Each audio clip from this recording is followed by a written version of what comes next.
Chapter अभी भी पढ़ाते हैं, कौन सा तो क्वेश्चन फिर करवाएंगे। चैप्टर 13 हैं, 11 में क्या है जो पढ़ा रहे थे, एक क्वेश्चन ना बचा था। हाँ, मिसलेनियस में तो बचा है। मिसलेनियस भी करवाएं। कोर्स कंप्लीट कराना है, तुम लोग पेपर में है।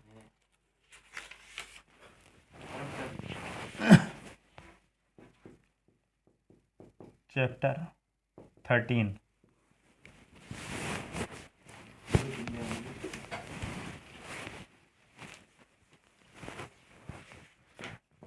Limit and derivative.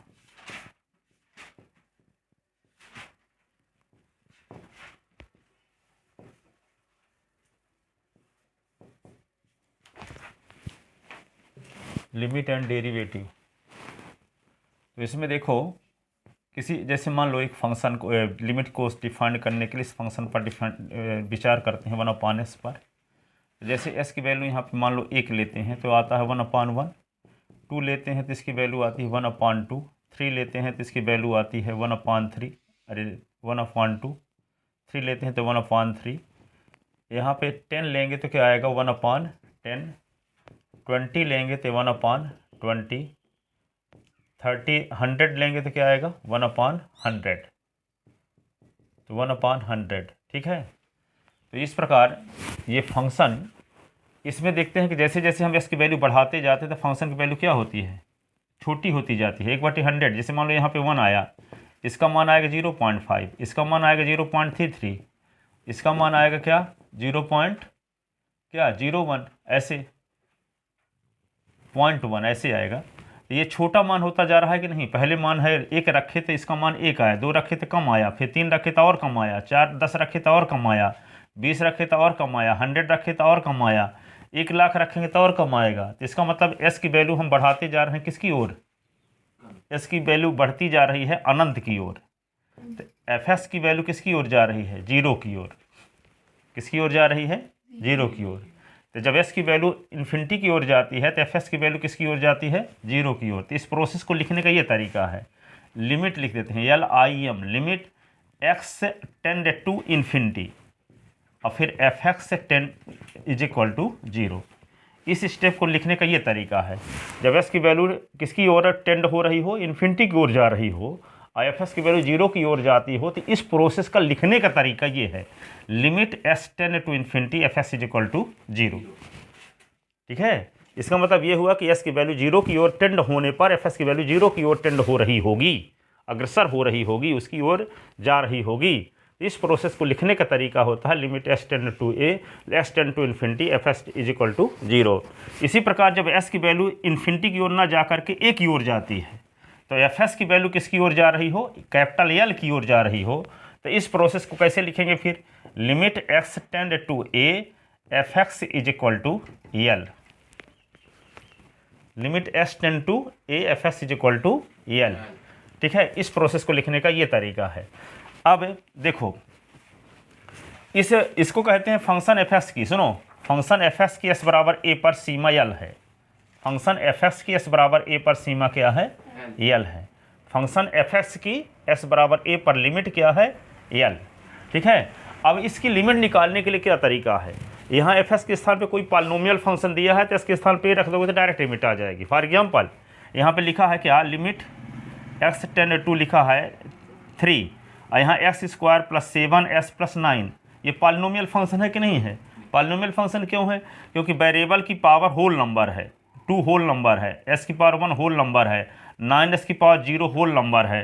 तो यहाँ वेरिएबल की पावर क्या है, होल नंबर है, इसलिए ये एक्सप्रेशन क्या कहलाएगा, पॉलिनोमियल। तो ये पॉलिनोमियल जब फंक्शन रहता है तो इसकी लिमिट निकालने के लिए डायरेक्ट यहाँ s के स्थान पे 3 बार रख देंगे। 3 का स्क्वायर 7 गुणे 3 और ये 9, तो क्या होगा 3 3 9, 7 3 21, ये क्या होगा 9, 9 9 18, 21, 21 18 जोड़ दोगे क्या आएगा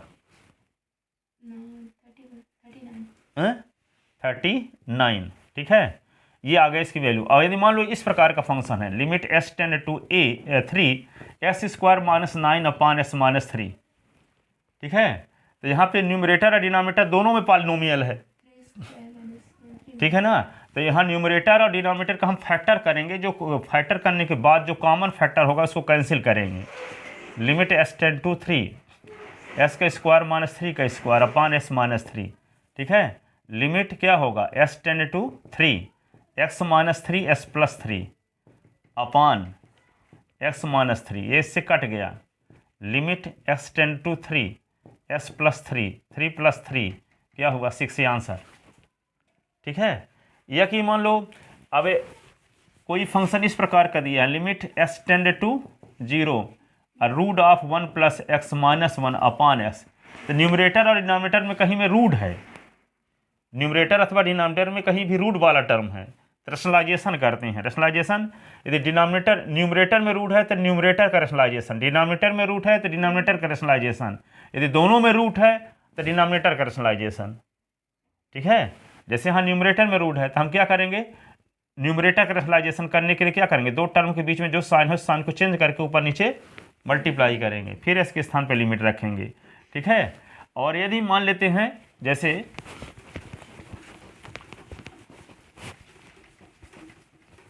तो पहले शुरुआत करते हैं फैक्टराइजेशन मेथड से।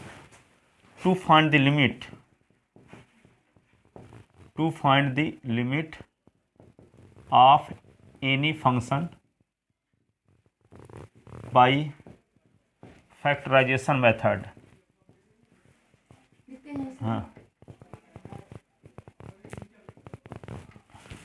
To find the limit of any function by factorisation method. तो यहाँ पे क्या होता है, limit x tend to a है और fx अपान gx है। तो हम क्या करेंगे, सबसे पहले fx और gx का फैक्टर करते हैं। Limit s tend to a, और यहाँ लिख दिए s minus a x minus X plus B, ये मान लो इसका फैक्टर किए थे s minus a x plus C, ऐसे आ गए। तो ये कॉमन फैक्टर को कैंसिल करेंगे, तो limit s tend to a x plus B upon S plus C, last में s के स्थान पे रख देंगे तो a plus B upon a plus C, है इसका आंसर आ गया। इस पर एग्जाम्पल लेते हैं, एक question, find the value of limit s tend to 3 s का स्क्वायर माइनस 3 का स्क्वायर अपान s माइनस 3। इसको फैक्टर करेंगे पहले ना, तो limit s tend to 3 s का स्क्वायर माइनस 3 का स्क्वायर अपान, तो इसको 9 लिख देते हैं यहाँ पहले क्वेश्चन में। अब यहाँ 3 का स्क्वायर कर लिए s माइनस 3, तो लिमिट क्या होगा s टेंड टू 3, ये होगा x minus 3 s plus 3 upon x minus 3, ये इससे कट गया। Limit x tend to 3 s plus 3 3 plus 3, तो क्या हुआ 6, 3 प्लस 3 6। सर जी ऑफ एक्स लिखेगा, एक्स के नीचे जी एक्स, जी है ब्रैकेट के अंदर x। अब इसका फैक्टर किए तो मान लो ये आया है, वेयर लिखे देते हैं, where factor of F X. एक और बात, अपॉन अगर इधर 0.0 हो जाता है, हाँ तो उसका कॉन्सेप्ट आगे है ना, 0.0 आ जाएगा तो क्या करेंगे, 0.0 आ ही नहीं जाएगा, यहाँ रखोगे डायरेक्ट। तो प्रोसेस क्या है, डायरेक्ट इस प्रकार का, जैसे आप 3 रख दो, 3 का स्क्वायर है 3 का स्क्वायर, 3 माइनस 3, तभी ना बोल रहे हैं कि फैक्टराइजेशन मेथड लगाते हैं, कॉमन फैक्टर को कैंसिल करते हैं, उसके बाद लिमिट रखते हैं। नहीं तो 0/0 ही ना आ जाएगा डायरेक्ट रखोगे तो, सिर्फ पॉलिनोमियल फंक्शन में डायरेक्ट रखते हैं। पॉलिनोमियल फंक्शन का मतलब ये हुआ कि केवल ऊपर हो नीचे कुछ ना हो। ऊपर अभी लिखे ना, कोई पॉलिनोमियल जानते हैं ना, एक्सप्रेशन इस प्रकार का, ax square plus bs plus C, ax cube plus bs square plus cs plus d, जिसमें वेरिएबल की पावर होल नंबर हो और नीचे कुछ ना हो। ठीक है, तो उसमें डायरेक्ट लिमिट रखते हैं। अब यहाँ पे इस प्रकार का फंक्शन है, रेशनल फंक्शन है, ऊपर भी कोई फंक्शन है नीचे भी कोई फंक्शन, अगर इसमें क्वेश्चन बोलेगा कि पॉलिनोमियल थ्योरम लगा, इसमें कुछ नहीं कहेगा। को देख के आप बताओ कि पॉलिनोमियल फंक्शन है तो उस कैसे लगाना है, इस टाइप का है तो कैसे लगाना है, आपको कॉन्सेप्ट इसीलिए बता रहे हैं, अभी शुरुआत बता रहे हैं। ठीक है, इस टाइप का रहेगा तो क्या करेंगे, रूट रहेगा तो क्या करोगे। ठीक है, यदि 0/0 आ रहा तो क्या करोगे, 0/0 तो left hand limit right hand limit निकालो, सब कॉन्सेप्ट क्लियर होंगे ना पूरी चीज़ लास्ट तक में। अभी 15 फार्मूले भी प्रूव करेंगे, और फार्मूलों का भी यूज कर सकते हो, पर कभी 0/0 आया है तो इसका मतलब आप गलत है। अभी कुछ दूसरा रूल लगेगा, आप 0/0 का आ रहा है आपका आंसर, इसका मतलब आप भटक गए हो कहीं ना कहीं। तो इसे जब स्कूल में पढ़े तो कह रहे कि 0.0 तो 1 भी लिख देते थे उसका। 0/0 को 1 लिख देते थे।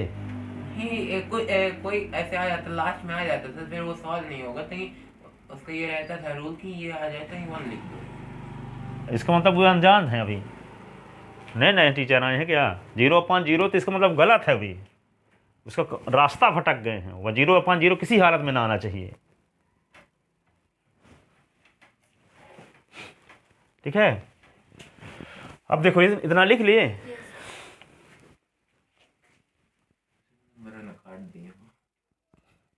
क्या नंबर काट दिए, अगर इस तरह से किया हो।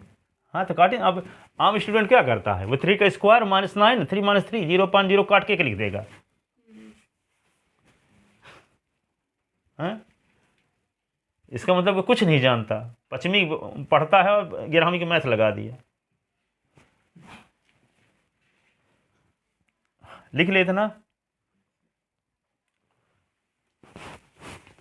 अब देखो इसी क्वेश्चन को हम फैक्टराइज सब्स्टिट्यूशन मेथड से कैसे करेंगे, और इसी को एक तरीका और बताते हैं।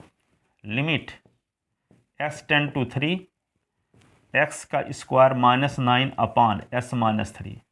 तो एक तरीका ये है कि x से इज इक्वल टू हम क्या मान लेते हैं 3 + h। Let x is equal to 3 + h। सुनो अब, x is equal to 3 + h, ठीक है। तो यहाँ x टेंड टू 3 है, तो जब s के स्थान पे 3 + h रखो तो पूरा फंक्शन किस में बदल जाएगा, h के फॉर्म में। वेरिएबल क्या हो जाएगा, अभी s है, तो जब s के स्थान पे हम 3 + h रखेंगे, यदि s टेंड टू 5 है तो 5 + h रखेंगे, यदि s टेंड टू 17 है तो 17 + h रखेंगे, यदि s टेंड टू a है तो s के स्थान पे a + h रखेंगे। इसको कहते हैं सब्स्टिट्यूशन मेथड। क्या कहते हैं, जैसे आप विलोपन, प्रतिस्थापन, सब्स्टिट्यूशन वहाँ पे पढ़े थे ना, elimination, substitution, cross multiplication, system of equation को सॉल्व करने का पढ़े थे थर्ड चैप्टर में 10th क्लास में। तो इसको ये तो हम फैक्टराइजेशन मेथड से लगा दिए, इसी को सब्स्टिट्यूशन मेथड से लगाएंगे। तो यहाँ s टेंड टू जो रहेगा उसमें h जोड़ेंगे। h क्या है, बहुत छोटी धनात्मक राशि है, जितनी कल्पना कर सको, 1/1 अरब। क्या है, 1/1 अरब बराबर h, ठीक है। बहुत छोटी राशि को हम h लिखते हैं, ठीक है। तो s टेंड टू 3 + h का मतलब 3 में बहुत छोटी राशि जोड़ दिए, लेकिन ये निगेटिव नहीं है, पॉजिटिव है, ठीक है। h क्या है, वेरी स्मॉल पॉजिटिव क्वांटिटी है, ठीक है। तो यह क्या होगा, s के स्थान पे 3 + h रखेंगे, तो यहाँ क्या है, व्हेन x टेंड टू 3, तो s टेंड टू क्या होगा ये निकालते हैं। तो यहाँ पे क्या होगा, 3 के s के स्थान पे लिख दोगे 3 इज इक्वल टू 3 + h, तो 3 को इधर ले आओ, तो 3 - 3 इज इक्वल टू h, तो 0 is equal to h। It means s tend to जब 3 रहेगा तो यहाँ पे क्या होगा, h टेंड टू 0 हो जाएगा। कहने का मतलब ये हुआ कि जब हम s के स्थान पे s टेंड टू 3 रहेगा तो 3 के स्थान इस फंक्शन में जहाँ जहाँ s है वहाँ 3 + h रखेंगे, तो ये s टेंड टू 3 किस में बदल जाएगा, s टेंड टू 0 में। किसमें बदल जाएगा, s टेंड टू 0 में। तो जैसे मान लो यहाँ पे क्या है, लिमिट s टेंड टू यहाँ पे 3 है, तो s के स्थान पे हम क्या रखते हैं 3 + h। s के स्थान पे क्या रख रहे हैं 3 + h, तो यहाँ पे क्या होगा 3 + h का स्क्वायर -9 अपान s के स्थान पे क्या लिखोगे 3 + h -3। तो लिमिट क्या हो जाएगा, ये h टेंड टू 0 में बदल जाएगा, क्योंकि s के स्थान पे जब 3 + h रखे तो s टेंड टू 3 को बदलना है कि s टेंड टू क्या आएगा, s टेंड टू 15 आएगा, s टेंड टू 17 आएगा, s टेंड टू 0 आएगा, s टेंड टू क्या आएगा, ये निकालने के लिए जो सब्स्टिट्यूशन हम किए हैं उसमें s के स्थान पे ये वाली वैल्यू रखेंगे। तो s के स्थान पे 3 रख दिए, तो यहाँ 3 + h आया, 3 को इधर ले आए तो 3 - 3 = 0, तो यहाँ पे h आ गया, तो h = 0। इसका अर्थ ये हुआ कि h का मान 0 की ओर अग्रसर होगा, h की वैल्यू किसकी ओर टेंड होगी, 0 की ओर। तो यहाँ पे क्या लिख देंगे, h टेंड टू 0 या 3 + h के होल स्क्वायर का फार्मूला लगाओ, तो 3 का स्क्वायर फिर क्या लिखोगे 2 × 3 × h + h स्क्वायर -9 अपान ये हो गया h। Limit h tend to 0, 9 plus 6h plus H square minus 9 upon H, ये 9 कैंसिल हो गया, limit H tend to 0 6h plus H square upon H, limit H tend to 0, H common लेंगे तो 6 plus H upon H, H cancel, 6 plus H, 6 plus 0 6, ये answer. उस बार भी answer 6 आया था।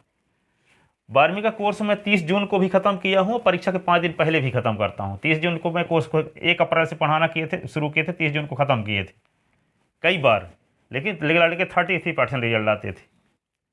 सोचते थे मैथ बनती है, कुछ पढ़ते नहीं थे, परीक्षा में फेल हो जाते थे। 33% 40 नंबर कोई है मैथ में, ठीक है। अंत में ये पता चला कि 1 अप्रैल से पढ़ाओ, परीक्षा के 5 दिन तक पहले पढ़ाओ, तब अच्छा नंबर आता है।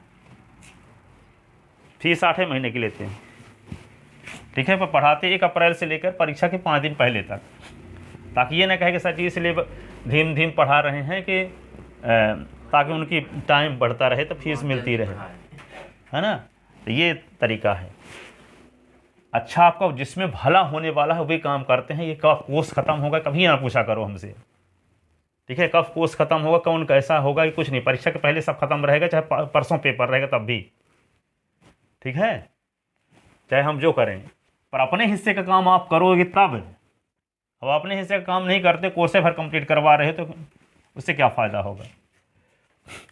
जितना पढ़ाए ना वही कुछ न बनेगा तो क्या मतलब निकलेगा कोर्स कंप्लीट करने से। पर अपने हिस्से का काम हम कर देंगे, चिंता ना करना कभी भी, ठीक है।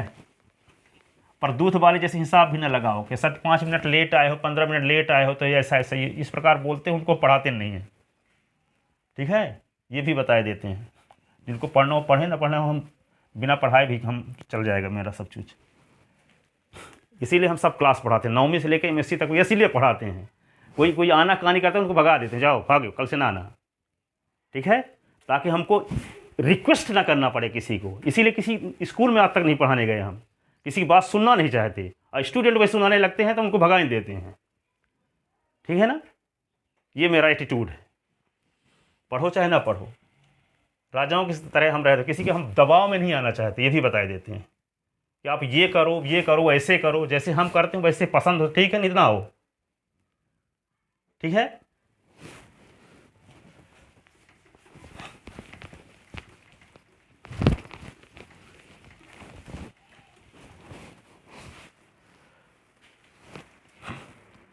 और ये भी देख लेना जितने सीधे में पढ़ाने वाले होंगे उनका सबका नोट्स मिला लेना, कितने पढ़ाते हैं। सबसे ज़्यादा क्वेश्चन यही क्या रहेगा, वो सब कहते हैं कि छोड़वा दिए, ये अवे न करेगा, ये नहीं आएगा, देखना तो पर हम कैसे कोर्स पढ़ाते हैं और लोग जो पढ़ाने वाले हैं, पर अब कोई नोट्स मिलाते नहीं है। वो कहते हैं ये ऐसे 15 से 25 क्वेश्चन है, 3 क्वेश्चन बता के आगे बढ़ गए।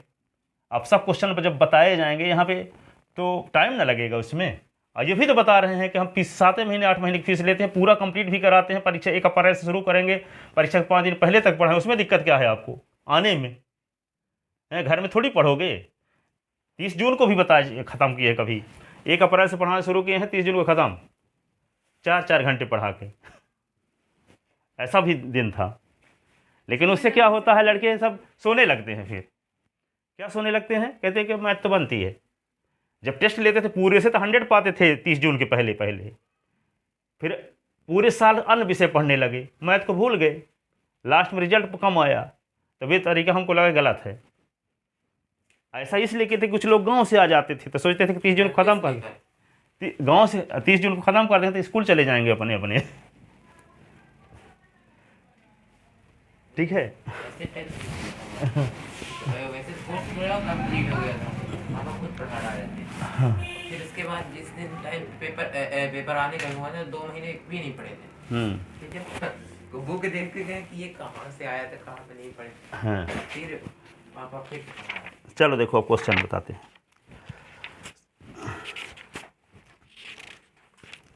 तो जैसे आपको बताए 2 प्रकार से, एक क्वेश्चन देखते हैं इस प्रकार का, limit find the value of.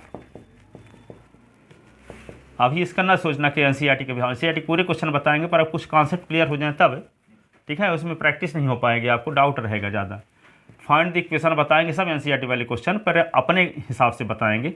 एक नियम उस पर आधारित क्वेश्चन, दूसरा नियम उस पर आधारित क्वेश्चन, तीसरा नियम उस पर आधारित क्वेश्चन, फिर एनसीईआरटी के पूरे क्वेश्चन। ठीक है, और पूरा कंप्लीट भी करना है 1 तारीख के पहले पहले। ठीक है, फाइंड दी वैल्यू ऑफ, क्या है, एक है limit s tend to a, s tend to 1 x square plus 1 upon x plus 100। ये एनसीईआरटी में कहीं है क्वेश्चन। अब देखो इसका फैक्टर होबे न करेगा, जब फैक्टर होगा तो फैक्टर तो करोगे, लेकिन फैक्टर होता ही नहीं है तो क्या करोगे, डायरेक्ट लिमिट रखो। क्या रखोगे, इसका तो लिमिट होगा नहीं। यदि एक्स स्क्वायर -1 होता तब फैक्टर होता, अब इसका भी फैक्टर नहीं होगा ना इसका फैक्टर होगा, तो क्या कर दो, 1 का स्क्वायर प्लस 1 अपान 1 प्लस 100, तो क्या हो गया 1 प्लस 2, तो क्या होगा 101। 3 बटे 1 होगा ना, तो 2 बटे क्या हो गया 101 आंसर। ठीक है, जब फैक्टर होगा तभी फैक्टर करोगे। जैसे दूसरा क्वेश्चन है एनसीईआरटी का, लिमिट s टेंड टू 4, फिर क्या है 4s प्लस 3, 4s प्लस 3 अपान s माइनस 2। ठीक है, अब देखो इसमें भी कोई फैक्टर नहीं होगा, होगा फैक्टर कहाँ होगा, नहीं होगा, तो डायरेक्ट लिमिट रख दो। 4 इंटू 4 प्लस 3 अपान 4 माइनस 3, 4 चौक 16, ये 3, 4 से 3 निकला तो 1, 16 3 19 बटे 1, ये 19।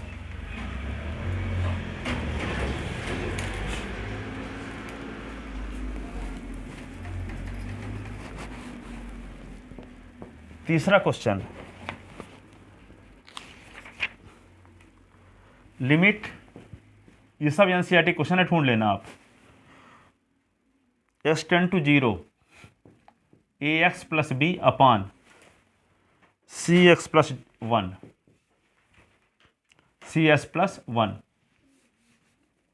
लिमिट s टेंड टू 0, इसमें भी फैक्टर नहीं होगा, होगा क्या, तो a into 0 plus B, c into 0 plus 1, ऐसे आ गया। तो क्या लिख दोगे, ये पूरा 0 प्लस बी अपान 0 प्लस 1, यानी बी आंसर, बी अपान 1 तो बी। 4 नंबर क्वेश्चन, सब एनसीईआरटी क्वेश्चन है, पर एक नियम के एक टाइप एक साथ बता रहे हैं, इधर उधर दिया होगा, ढूंढ देना आप, किताब चाहे खुलवा न करना, इसमें लिमिट और डेरिवेटिव में सब क्वेश्चन हम करवाएंगे पर नियम के आधार पर। अगला क्वेश्चन ये है, limit s tend to pi x minus 22/7, 22/7। ठीक है, तो क्या करोगे, ये तो वैसे भी पॉलिनोमियल फंक्शन है ना, पॉलिनोमियल फंक्शन देखो, s की पावर होल नंबर है, 1 होल नंबर है, होल नंबर जानते ना होगे, 1 2 3 4 5, ये क्या है नेचुरल नंबर। ठीक है, इसमें 0 और मिला दो नेचुरल नंबर में, 0 1 2 3 4 5 4 5 6। ठीक है, तो यहाँ पे क्या होगा, s के स्थान पे पाई और माइनस 22/7, तो 22/7 माइनस 22/7, ये 0, ये आंसर। 5वां नंबर सवाल, 5वां नंबर सवाल ये है, लिमिट s टेंड टू -1,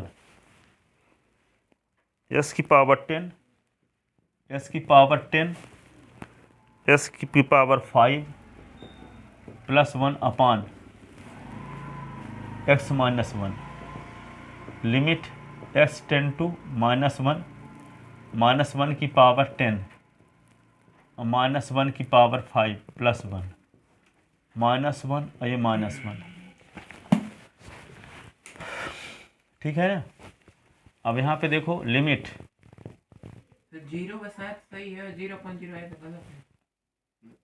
0 आए 0 आए गलत है, 0 आए तो 0/1 माना जाएगा। 0 का मतलब होता है 0/1, पर 0/0 आया है तो नॉन डिफाइंड क्वांटिटी है। हाँ, अब देखो जब इसमें लिमिट रख दिए तब कुछ यहाँ लिमिट लिखने की ज़रूरत नहीं है। -1 की पावर 10 करो तो 1 ही आएगा, -1 की पावर 5 तो माइनस में आएगा, +1, -1 -1 तो -2, इससे कट गया तो 1/-2, तो -1/2। इसका भी फैक्टर नहीं हो सकता। 6 नंबर क्वेश्चन देखो, limit s tend to 1 ax square plus bx plus c upon cx square bx, denominator negative नहीं हो सकता। क्या बोले? डिनोमिनेटर नेगेटिव नहीं हो सकता। वो तो आप बचपन से जानते हो कि नहीं हो सकता, उसको ऊपर ले जाते हैं। Yes sir. इसीलिए -1 का ऊपर नीचे गुणा करते हैं ताकि डिनोमिनेटर में पॉजिटिव हो जाए। यदि माइनस में आ गया, नहीं पढ़े थे किसी से क्लास में, हमें तो हमको याद है जब डिनोमिनेटर में माइनस रहता था तो -1 का ऊपर नीचे गुणा करते थे।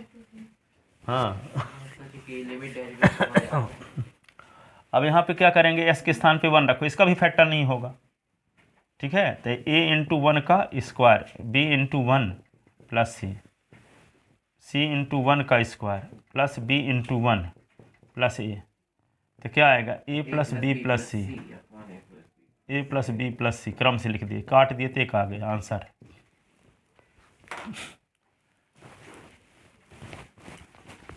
राइटर वाली किताब में क्या होता है, एक रूल के क्वेश्चन सब इकट्ठा दिए रहते हैं और उसमें एक रूल आ गया, क्लियर नहीं हो पाया, दूसरा रूल भी दूसरे क्वेश्चन में लग गया हैं। ऐसे में लड़के कंफ्यूज हो रहते हैं, बाद में तो उनसे सब बन जाएगा, परंतु उससे जब पढ़ाया जाता है डाउट बना रहता है, कॉन्सेप्ट क्लियर नहीं हुआ, दूसरा रूल आ गया दूसरे क्वेश्चन में। हाँ, 7 number question,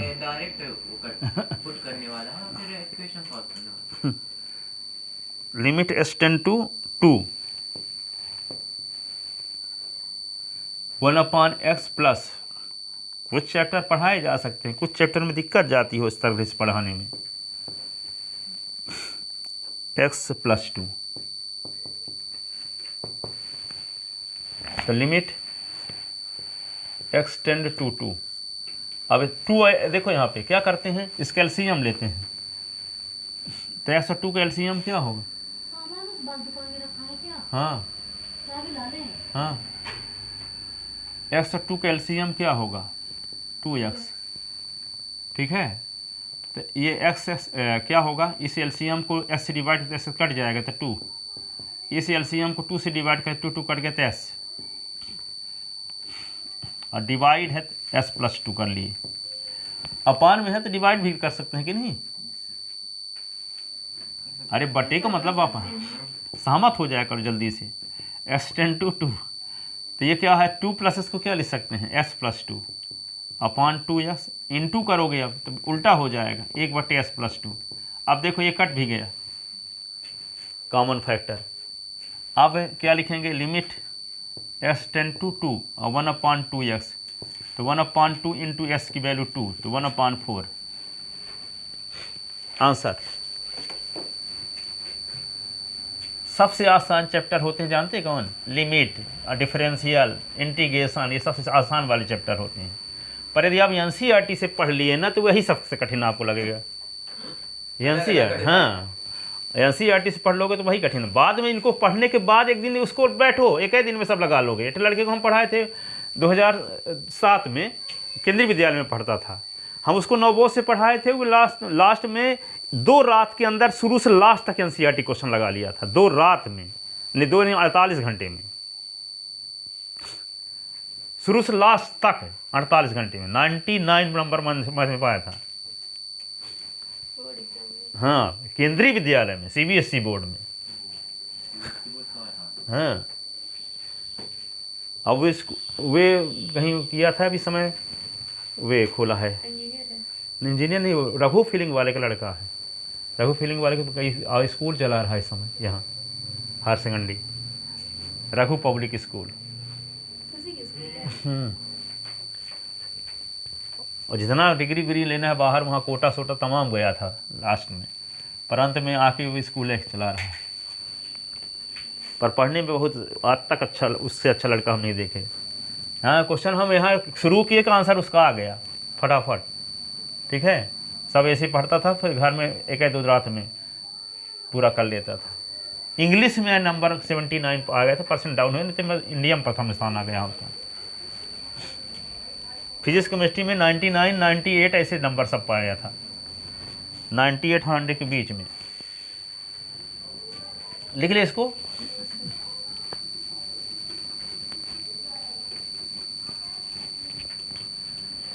question number 8 number question ये है, लिमिट। अब फैक्टर सब होंगे जितने क्वेश्चन बताएंगे। इतने क्वेश्चन एनसीईआरटी में ऐसे दिए थे कि डायरेक्ट लिमिट रख देना था, फैक्टर करना नहीं था। ठीक है, अब अगला क्वेश्चन देखो, limit s tend to 3, s tend to 2 वाला लिख लो, 2 है, फिर क्या है, x² - 4 अपान x का क्यूब -4x² + 4x, ऐसे है। अब इसको सॉल्व करना है। अब इसमें तो जानते रहो, देखने से पता चल रहा है कि इसका फैक्टर हो जाएगा। s का स्क्वायर है, 2 का स्क्वायर कर दोगे तो s - 2 s + 2 नहीं होगा फैक्टर। तो limit s tend to 2, s का स्क्वायर - 2 का स्क्वायर, नीचे भी देखो s कॉमन ले सकते हैं। देखो इससे हम s कॉमन ले सकते हैं कि नहीं, देखने से पता चल रहा है कि s इसी में भी है, इसमें भी है, इसमें भी है, तो s कॉमन ले लेंगे। तो s कॉमन लेंगे तो s² - 4x + 4। ये जानते न हो कि फिर से इसका फैक्टर हो जाएगा। Limit s tend to 2, s - 2 s + 2 x (2) - 2s - 2s + 4, s tend to 2, s - 2 s + 2 x, ये क्या होगा, s common, s - 2 limit s tend to 2, s - 2 s + 2। यहाँ पे s लिख लिए, s - 2 कॉमन लिए, s - 2 कट गया।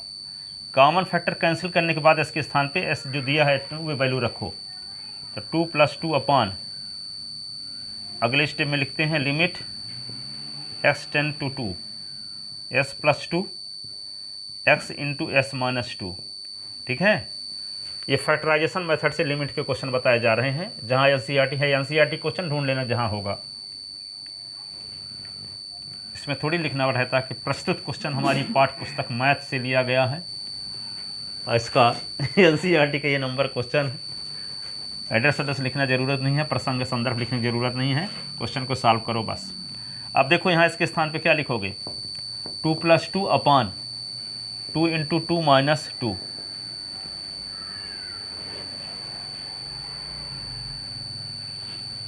2, -2। तो यहाँ पे ये लिमिट, इसका इस लिमिट का एग्जिस्टेंस है नहीं होगा। 4 अपान, ये क्या आएगा, 2 × 0, तो ये 4/0, तो infinity. So limit of given function does not exist, ऐसे लिखो।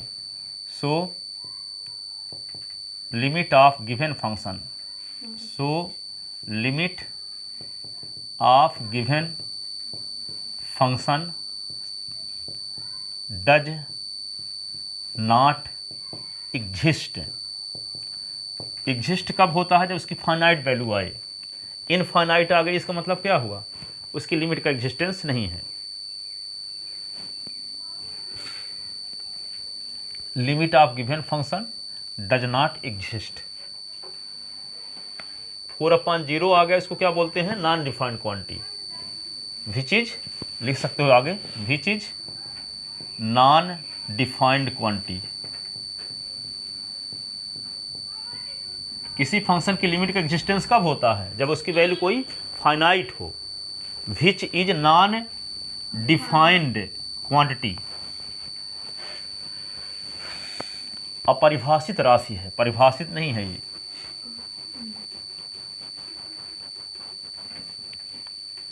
क्वेश्चन नंबर 9, क्वेश्चन नंबर 9 इस टाइप का है, limit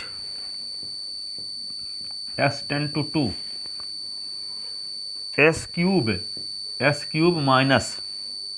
2x² upon X square minus 5x plus 6, क्या करोगे? ये भी NCERT क्वेश्चन है, कहीं ढूंढ लेना। s टेन टू 2, ये क्या होगा? एस स्क्वायर कॉमन ले लो तो s माइनस 2 बचा, इसका तो फैक्टर कर सकते हो कि नहीं? X square minus 2s minus 3x plus 6, तो limit s tend to 2 X square s minus 2, ये होगा s common s minus 2 minus 3 x minus 2, ठीक है। s टेन टू 2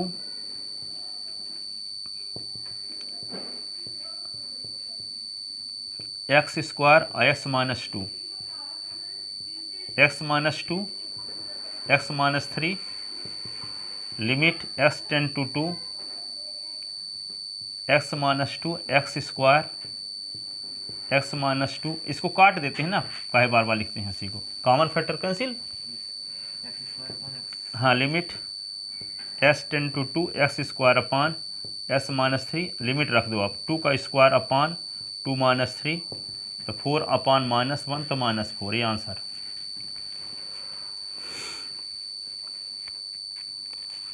ठीक है,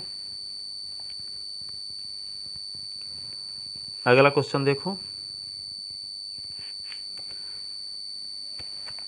अगला क्वेश्चन NCERT का,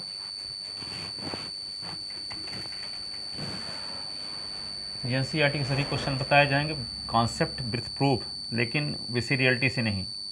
limit s tend to x tend to 4, ये NCERT की सीरियलिटी से नहीं बताएंगे, जिस कॉन्सेप्ट पर आधारित जो क्वेश्चन होगा उसके आधार पर बताया जा रहा है। यहाँ पे 3x square minus x minus 10 अपान एक्स स्क्वायर माइनस 4, ये भी NCERT क्वेश्चन है। लिमिट s टेन टू 4 लिख लो। अब इसका फैक्टर करते हैं। फैक्टर करने का बेसिक तरीका जान चुके हो आप लोग, 9th क्लास में जानते हो इसका फैक्टर कैसे करते हैं। एक्स स्क्वायर का कोफिशिएंट को लिखो, पहले 3 है, कांस्टेंट टर्म क्या है -10, तो -30 आया। -30 के ऐसे दो फैक्टर करो जिसको ऐड करने से मिडिल टर्म आता हो, तो -30 के क्या क्या फैक्टर हो सकते हैं? -30 के क्या क्या फैक्टर हो सकते हैं? -6 गुणे 5, हाँ, जोड़ने से, अब -6 प्लस 5 को जोड़ोगे तो -1 आएगा, और इसका कोफिशिएंट -1 है, ठीक है।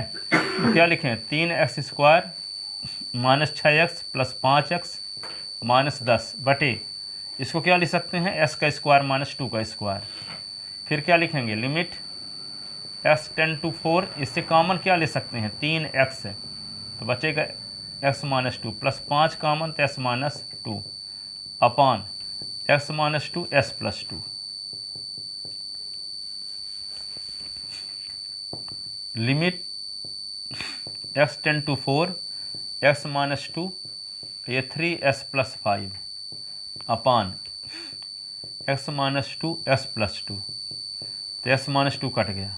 Limit s tend to 4 3x plus 5 upon s plus 2, 3 into 4 plus 5 upon 4 plus 2, 3 4 जा 12 प्लस 5 अपान 6, 12 5 17 बटे 6, ये आंसर।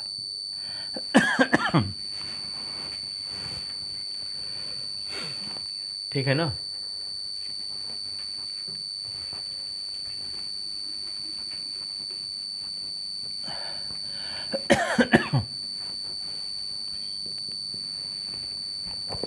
अगला क्वेश्चन,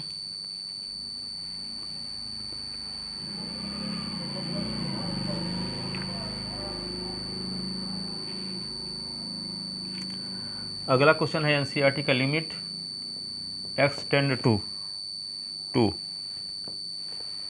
फिर s का cube minus 4x square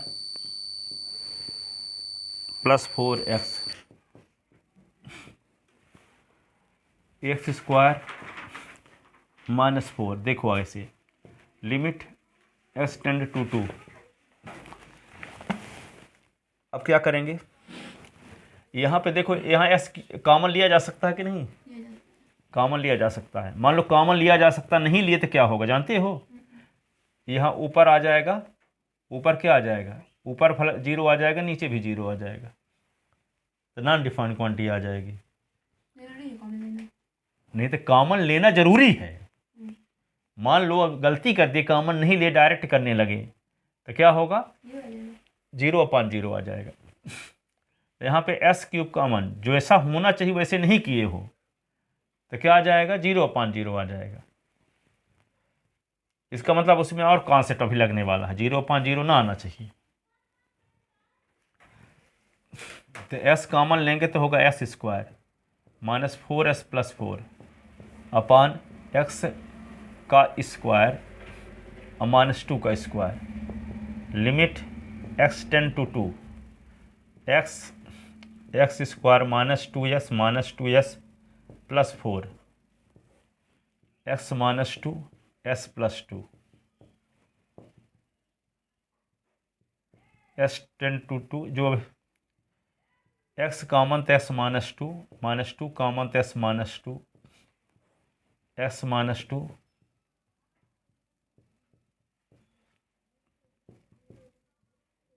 Rewa वाली जो ज्योति स्कूल है उसकी एक ब्रांच खुली है, देखे हो मड़वास रोड में, वहाँ मझौली रोड में हैं? क्राइस्ट ज्योति क्या लिखा रहता है? अच्छा, गांधी गांधी गांधी। नहीं, वो दूसरी नहीं, वो जो रीवा में ज्योति स्कूल है, रीवा में मझोली। हाँ वहीं पे है। तो उसी के बगल में मैं वह घर और बनवा रहे हैं अभी, तो वहीं भी जाना पड़ता। अभी चले गए थे, वो गिट्टी वाला आ गया था। उधर ही घर बनवा रहे हैं, बहुत दूर है क्या?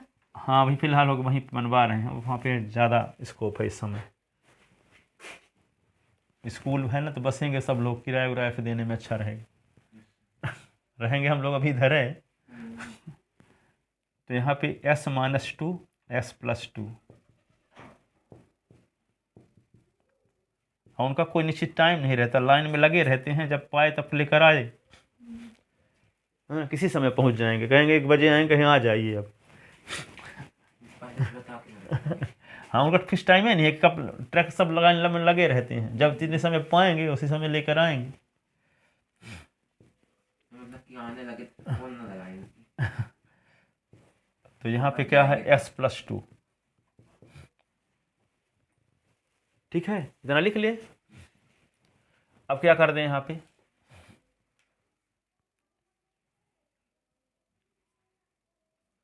अब s के स्थान पे क्या लिखेंगे? 2 - 2, ये होगा 2 और 2 + 2, यही ना। तो ये क्या हो जाएगा? 0 × 2 अपान 4, तो 0/4 तो 0 रहेगा।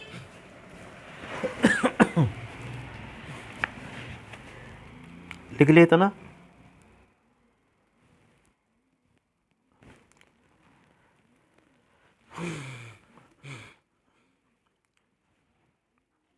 अगला क्वेश्चन देखो,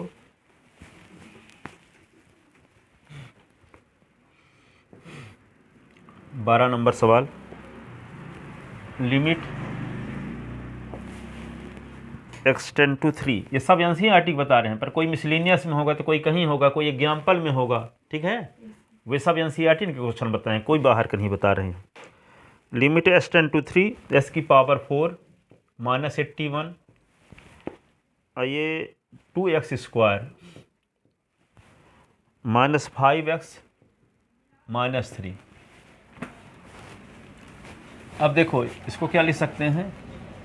limit s tend to 3 s⁴ 3⁴ upon 2x² -5x -3।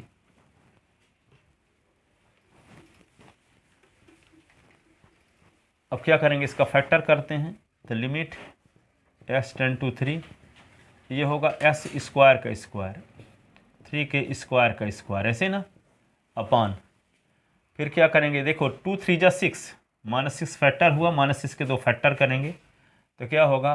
-6 × 1, तो -6 + 1 = -5, ठीक है। तो क्या लिखेंगे इसको? 2x² -6s + x -3, limit s tend to 3 s² -3 का स्क्वायर s का स्क्वायर + 3 का स्क्वायर, ये होगा 2s कॉमन लेंगे तो प्लस 1 कॉमन, तो limit s tend to 3 s minus 3 s plus 3 X square plus 9 लिख दो इसको, s माइनस 3 कॉमन ले लो तो होगा 2s plus 1, s minus 3 cut गया तो लिमिट क्या होगा s tend to 3 s plus 3 s square plus 9 2s plus 1। अब इसको क्या लिखेंगे, s के स्थान पे 3, 3 प्लस 3 का स्क्वायर प्लस 9 अपान क्या होगा 2 इंटू 3 प्लस 1, 3 3 6, 9 प्लस 9, 2 3 जा 6 प्लस 1, तो क्या होगा 9 9 18, 6 गुणे 18 बटे 7, ये क्या आएगा 100, ये आंसर।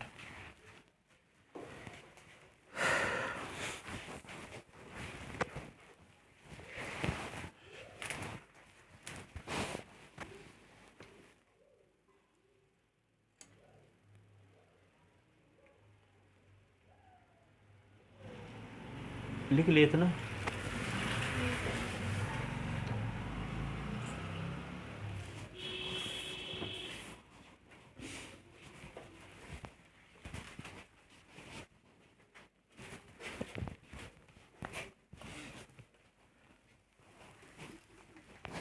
आगे देखो 13 नंबर क्वेश्चन।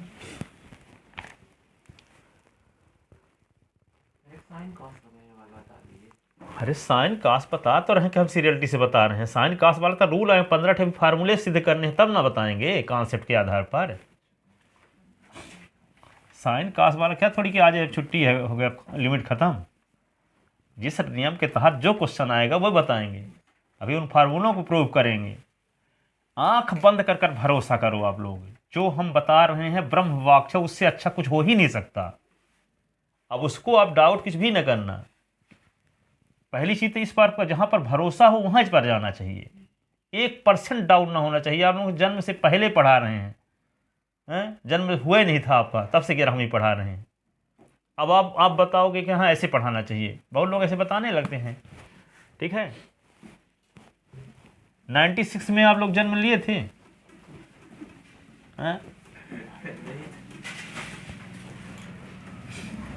11वीं में 94 में पढ़ाना शुरू किया था पहली बार। पहले 12वीं में मैं था। एक लड़का अभी यहाँ मिलता है, कभी कभी जाता है यहाँ पे विभिन्न, जो पहली बार पढ़ाया था, बगैया का लड़का था, यही पास में बगैया कोई गांव है। देखो आगे तो क्या अगला क्वेश्चन देखो, इस पर आधारित ये दिया है, limit x tend to 1 x minus 2 upon x square minus x, बीच में माइनस लगा है, 1 अपान x क्यूब, क्या लिखा है x cube minus 3x square plus 2x, ऐसे है। ठीक है, अब इसका क्या करोगे, फैक्टर करो, फैक्टर करोगे, इसके बाद x के स्थान पे 1 रखो। देखो ये ऐसे, तो लिमिट, ये भी एनसीईआरटी क्वेश्चन है, x टेंड टू 1, ये होगा x माइनस 2 रहने दो अपान s कॉमन ले लो तो क्या क्या होगा s माइनस 1, s कॉमन लिए तो क्या हुआ s माइनस 1। ठीक है, अब आगे देखो, इसको क्या लिख सकते हैं, सुनो, इससे क्या कॉमन लिया जा सकता है x से, तो s कॉमन लेने के बाद क्या बचेगा x square minus 3x plus 2, ऐसे। फिर क्या लिखोगे, लिमिट s टेंड टू 1, ये होगा s minus 2 upon x minus 1, ये होगा 1 अपान s कॉमन। ठीक है, अब इसको क्या करेंगे, 2 1 जा 2, तो x square minus 2x minus x अब प्लस 2, इसका फैक्टर, ये होगा s टेंड टू 1, ये होगा s माइनस 2 अपान s कॉमन s माइनस 1, ये होगा s कॉमन, इसका फैक्टर करेंगे तो s common s minus 2 -1 common S -2, limit क्या लिख दोगे, S tend to 1 S -2 upon S common S -1, ये क्या होगा 1 अपान एस तो कॉमन है ब्रैकेट के अंदर एस -2 एस -1, ऐसे इसी को क्या लिख सकते हैं, लिमिट एस टेंड टू 1, ये होगा एस -2 अपान एक्स कॉमन एस -1, ये क्या होगा 1 अपान एक्स, ये होगा एस -2 एस -1, ऐसे।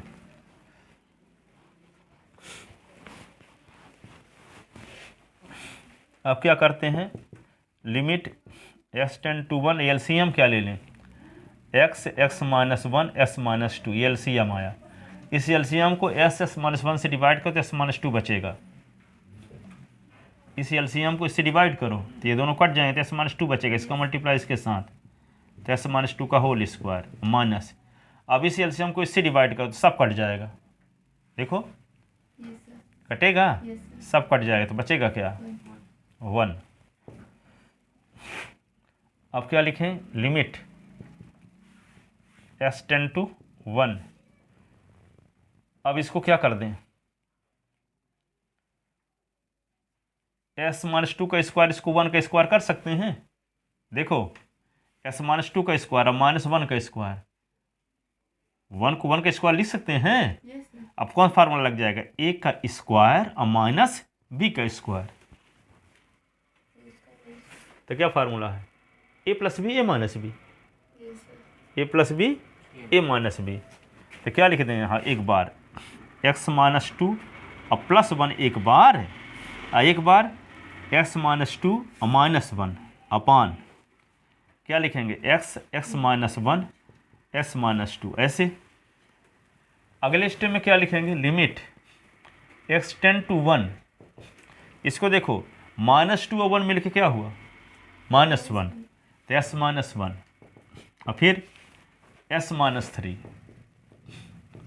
अपान एस कॉमन एस -1 एस -2, अब क्या कट गया, एस -1 कट गया, limit S tend to 1 S -3 upon S common S -2, अब एस के स्थान पे क्या रख दोगे, 1, तो 1 -3 अपान 1 और 1 -2, तो -2 अपान 1 -1, तो -2 अपान -1, माइनस कट गए तो 2, ये आंसर।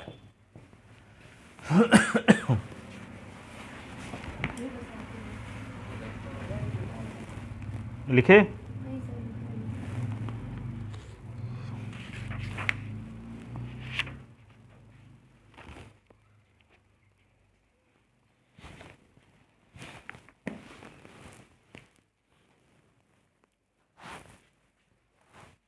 तो कल बता दीजिएगा, ट्यूशन नहीं है मेरा। आज ठीक हो गया, जाओ अब कल बताएंगे रैशनलाइजेशन मेथड, ठीक है। अभी क्या बताया, आज सब फैक्टराइजेशन मेथड वाला क्वेश्चन बताएं, पूरे एनसीईआरटी क्वेश्चन, एक भी क्वेश्चन बाहर का नहीं है, ठीक है।